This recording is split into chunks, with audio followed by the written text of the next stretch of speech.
And welcome back to the Dolly Cam. It's Rachel and I am with Ruby Lane Dolls, the Doll World's home, and we are here in another one of the Doll World's homes, the Grovian Doll Museum in Pacific Grove, California. We just had a fabulous program highlighting some new acquisitions to the Grovian Doll Museum.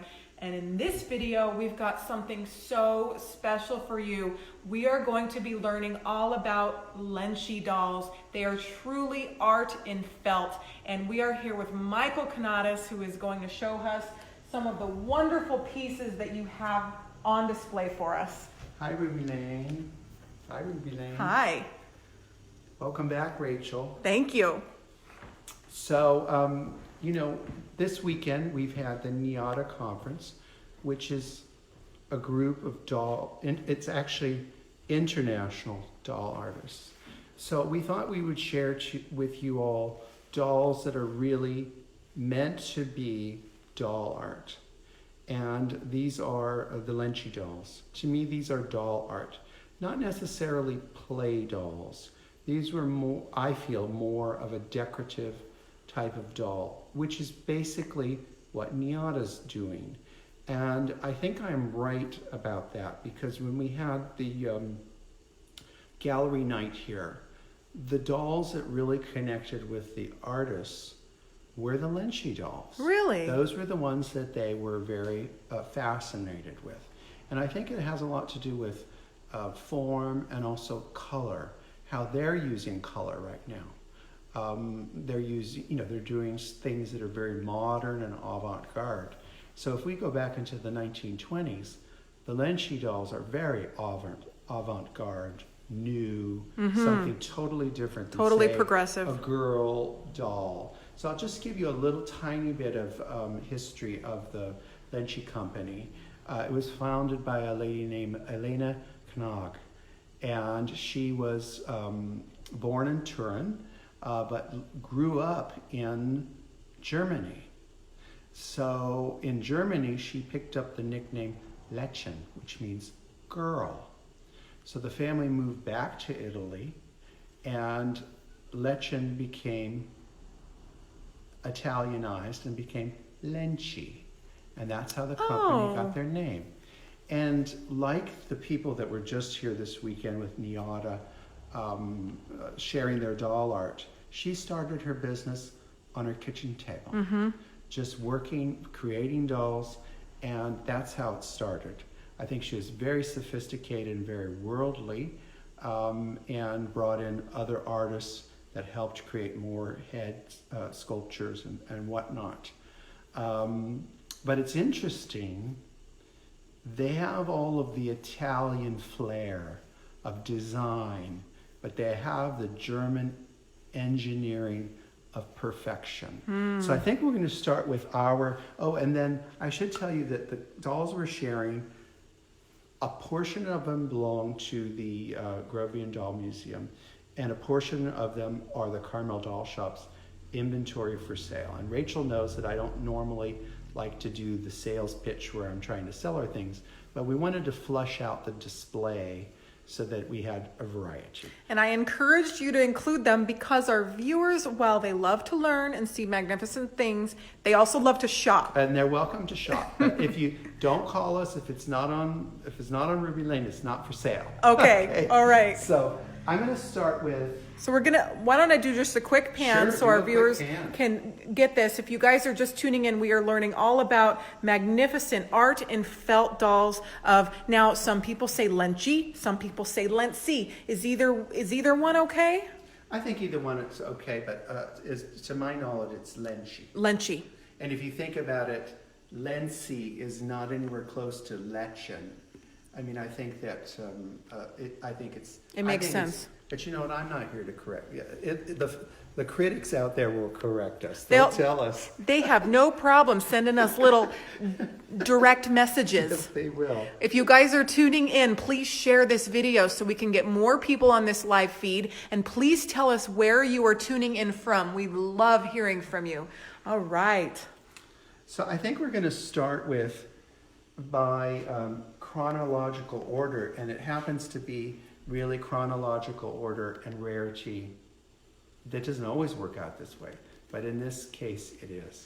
So we're going to talk about and show you the chic. So this is really, I believe, one of the rarest of the Lenci figures, and it's Rudolph Valentino in his costume as the chic. And when this movie came out, women in theaters fainted with ecstasy over Rudolph Valentino. Look at this and it's sculpting. A wonderful sculpture, beautiful piece. I will be very honest with you. For me and David as collectors, this is not in the condition that we would like to have our Lencis to be in. But the older they are, the rarer they are, you have to forgive. Right. And so maybe someday we'll find one in greater condition, but maybe we won't. I mean, in our career, we've seen 3 for sale. Right. And You that's have to not get many. them. So you have to get it when you can, but it's got these wonderful details like his gun and all the embroidery. And this is all hand done. This is all hand embroidery. And we should talk about why people can't really reproduce dolls like this today is because they can't get this felt. This felt is so lightweight, yet it's so smooth. And this was made for the Lenci company. Once they decided that they were going to use felt as the main ingredient for costuming, it had to be thinner. This is about half the thickness of the average felt that would be used for hat making, because it's very similar to what you'd use for hat making. Everything about him is just Yes. so different from what we normally see. And you know what? We're in California, and I don't care what anybody says. I love Hollywood. I think that they are some of the greatest talents that the world has ever known, from the beginning of movie making to right now. And one of the thrills is to go to the Forever Hollywood Cemetery and go to the tomb of Rudolph Valentino. And if you're lucky, you'll see the lady in black who comes and puts flowers on his grave. So it's also, it's a doll, it's an art doll, it's a Lenci doll. It's also part of it's movie memorabilia. So this is one doll. Why it is so valuable is because it's a doll, but it's also a movie memorabilia. So it's a whole nother ball game. You could market it to someone who does not collect necessarily dolls, but they love Rudolph Valentino. His pants are wonderful with the embellishments, but these boots. And this is very exact to the costume that he wore in The Chic. This was from the movie The Chic. So we should probably then go to another really early one, and this is a Lenci 110. And what's really, and when I say 110, that's the model number. Look, this is all pieced together felt. That's not printed. That's all separate strips. This was so labor intensive. These were expensive dolls in the time, and that's why they had beautiful attention to detail. And what's nice about this one is these are street clothes. This is not a fantasy costume or a regional costume. This would be fashionable. You could see in Los Angeles or New York City or Milan, you could see a little child walking down the street in clothes like this. Wow. And there was a period that Love the top of the hat. Yes, isn't that great? Let's show that. Yes.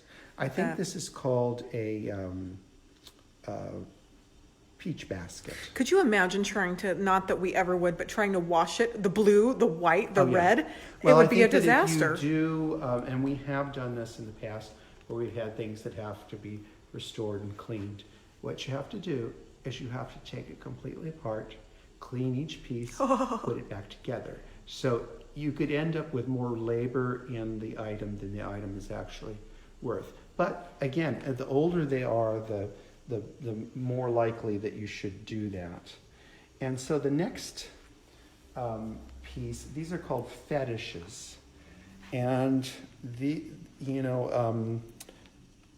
Lenci company was very influenced by the ballet russe.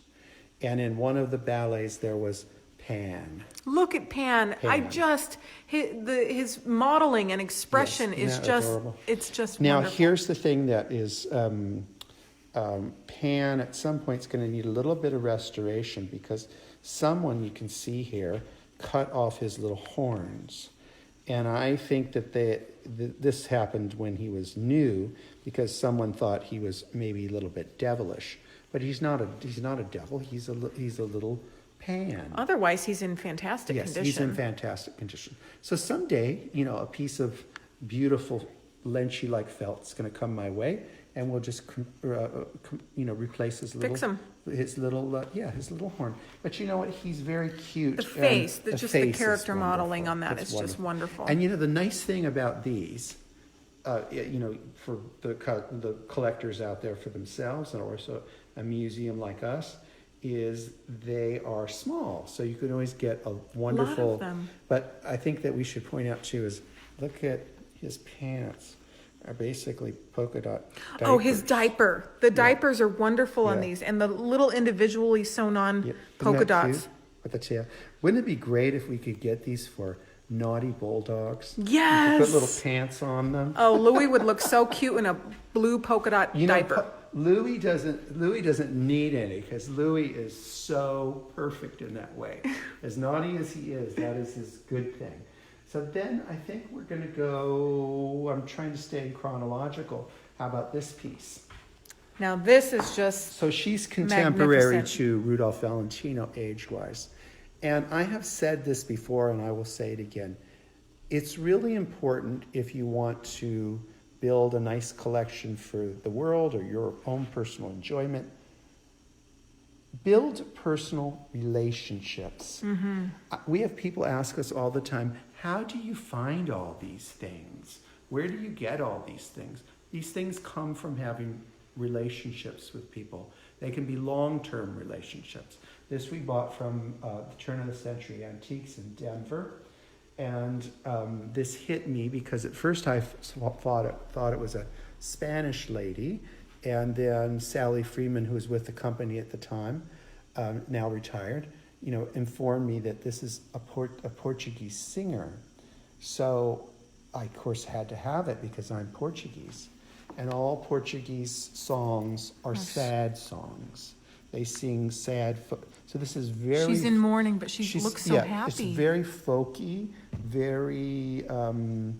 Let's face it, it's very Portuguese. They love beautiful, bright colors, but here you can see the influence. This is very traditional, but this is very Art Deco. This guitar, and some artisan painted all that. And the individual routing on the hair. And the combs, the separate everything. hair combs. And this is just delicious, this pom-pom, a shawl. So she Everything about normally, she's on the opposite side of Rudolph Valentino, but normally they're together in the museum. So then I think kind of in the same time frame, we should go into the googly eyed. And, that is just adorable. And you think about it, we're now in the 1930s, and This is just amazing. mechanically, it's spectacular. And here's where I'm going to stop and talk about the incredible quality. Those out there in the world that sew know that sewing with a machine is not easy when it comes to top stitching. This top stitching, these are tiny little strips, and it is done so meticulously. And that's not an easy thing to do. But I would imagine, the old machines were pretty good, and, they had people that were highly skilled. But it's really a darling doll. It's a googly. She is just darling. It's a cloth doll. And she's for sale. And she is for sale. And these heads were pressed into molds. So it was high pressure, pressed into molds, then I believe given a layer of a sizing like a starch, and then they were painted. With Not her unlike, tags, yes. her pocketbook. Yes, she's got all her little things. I mean, Is this an original hairnet? Or I don't Yeah. think so. I think that's someone put that there just to Just protect wonderful. it. But I mean, you can't help but laugh. I mean, she's just too cute. she looks like she popped out right out of a cartoon character. Yes, she She's just did. wonderful. And it shows some sense of humor. So the next one I'm going to go to this is the mold number 330. I think it's 330. Someone will correct me. And it's a very unusual mold because it's the miniature version of the 300 series. Look at these bows. Yes, yeah, and Just all of it. It doesn't have the felt detail of layers upon layers, but it has just simple beauty of the design, and it's really, really a cute face. And this is one you don't see every day. I mean, it's not one that shows up. Well, especially with that wonderful hat. Then we're going to go to Lucy, also known as Luchia. And this is called the Luchia face. But this one, I noticed just today, getting ready for you, they put on it Lucy. So obviously, they were marketing this to America. This was America were big buyers.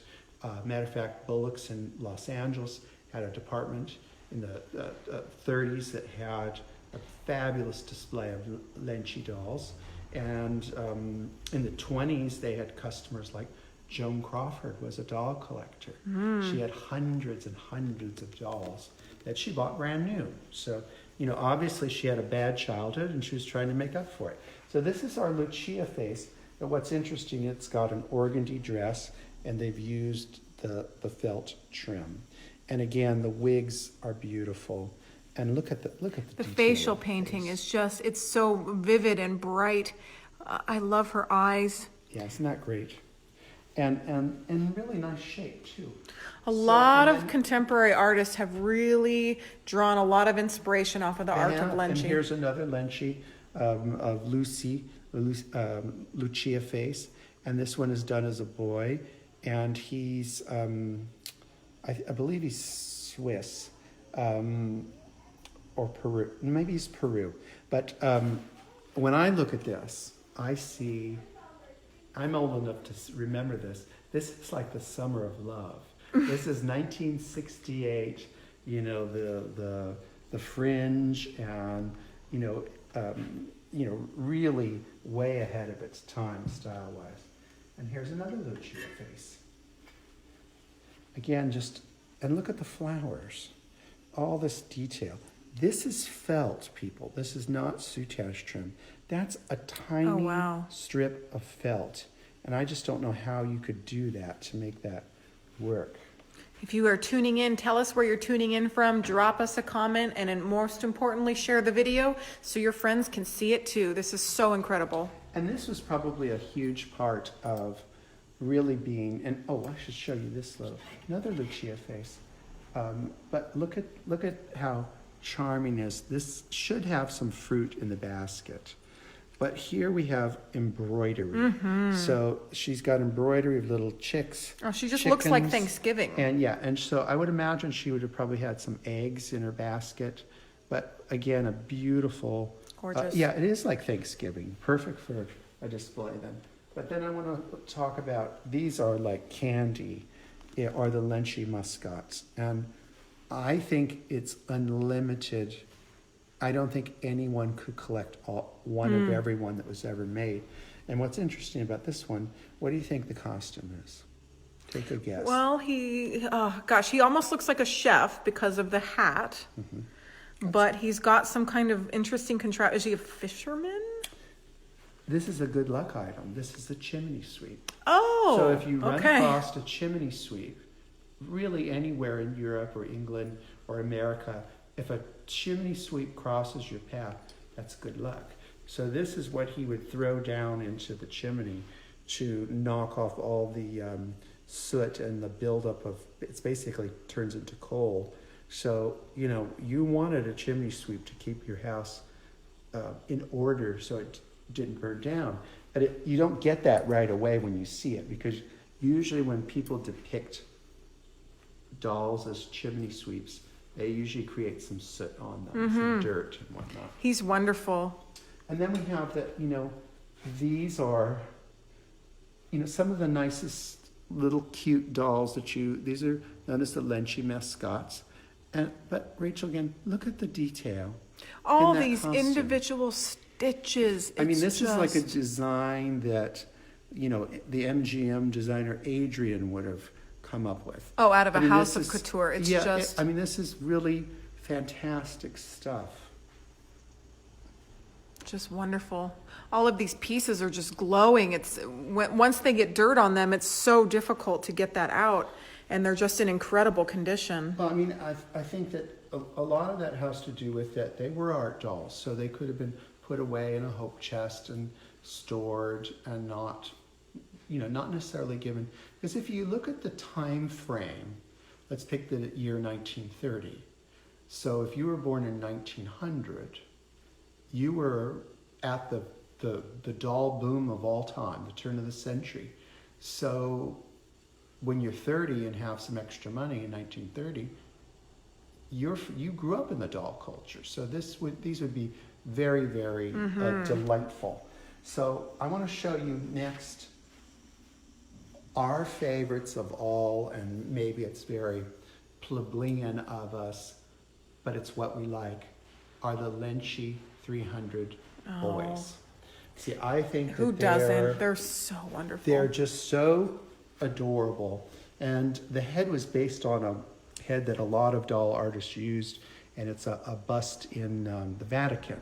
So, if you're Italian, tootle over to the Vatican and study their art. Mm-hmm. And that's where this head came from. So this is a 300 series Lenci sailor.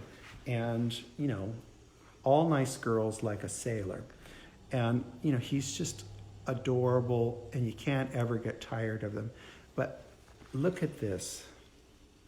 This is all beautifully rooted into the skull of the doll. I wish I had someone that could do that for me. He is just phenomenal. Isn't he phenomenal? Yes. And then we'll go over to this one. And this one was on Ruby Leni. It just sold.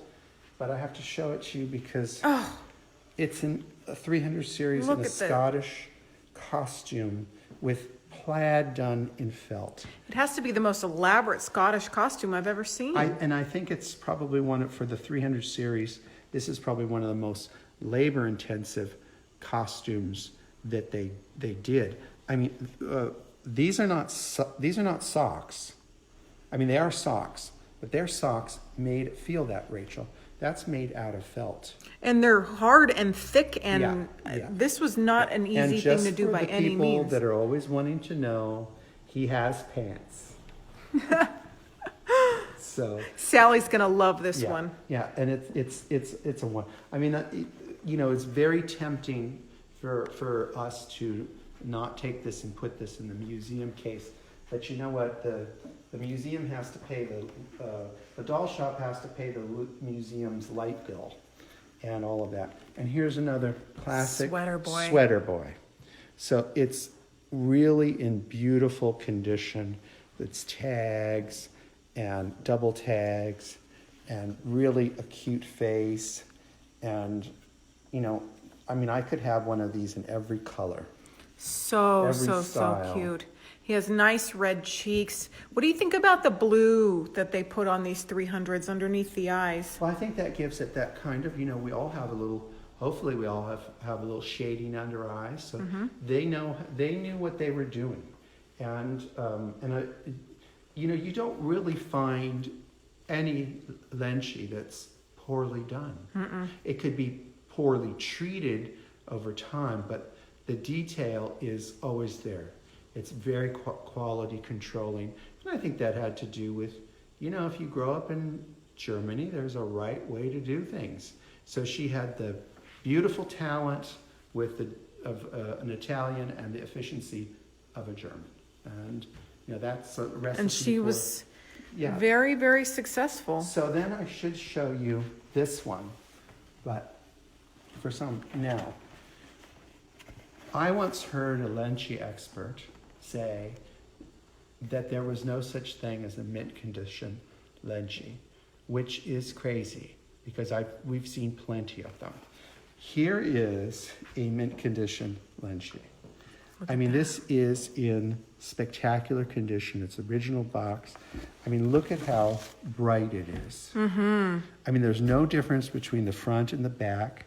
It's just almost like the day it was made. You can see that the hand is still placed in the pocket. It still has threads holding things together.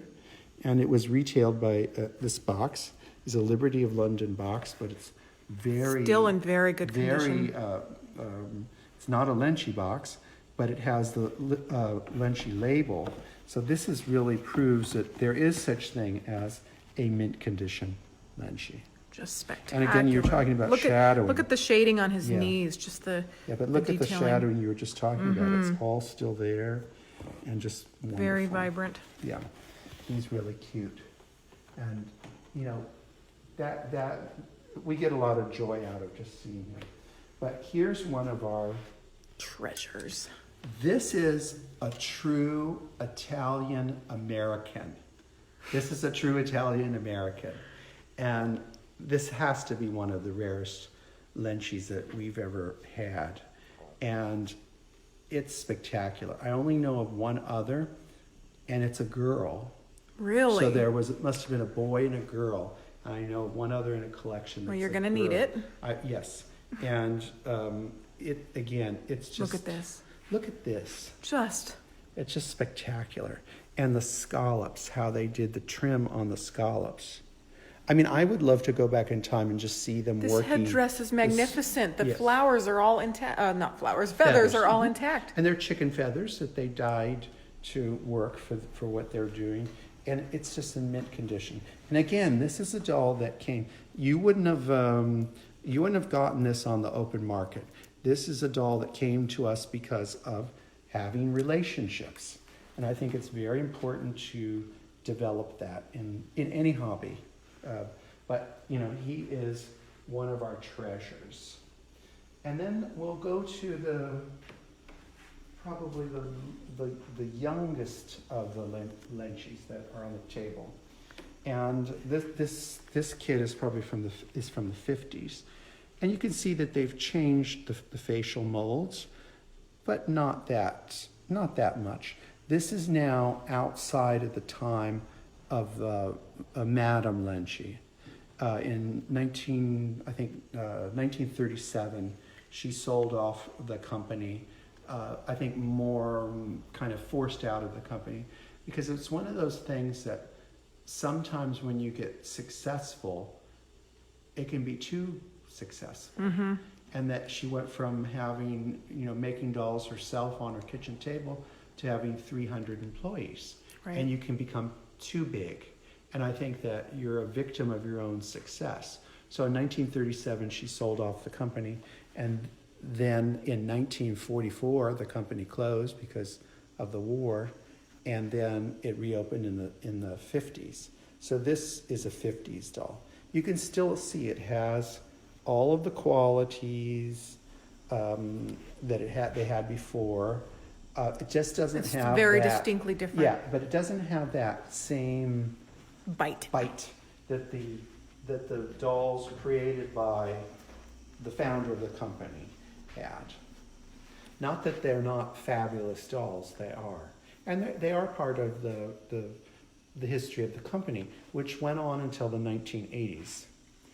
And then it was disbanded. But this is our little group of Lencis. So wonderful. It's We're just still taking it all in. and it's something that we are working on. So we'll add more as we can, and but the colors and the facial expressions, always kind of make you smile, and that's what dolls are really meant to do. Or make you smile, or make you think. They make you feel something. Thought-provoking. That's what any art should do, right? Make you Yes. feel something. Yes. And they certainly do. If you could pick one, Mom, my mom's in the audience, which one would you Which pick? would you want? The Lenci, The Indian? in India. Do we call him an Indian or a Native Well, American? you could call him an Indian. I would pick him I call too. him an Italian American. Italian American. Yes, he's an Italian. He's an Italian indigenous American. Well, thank you, Rachel. Thank you so much. That was wonderful. And bye-bye, Ruby Lane. Bye-bye.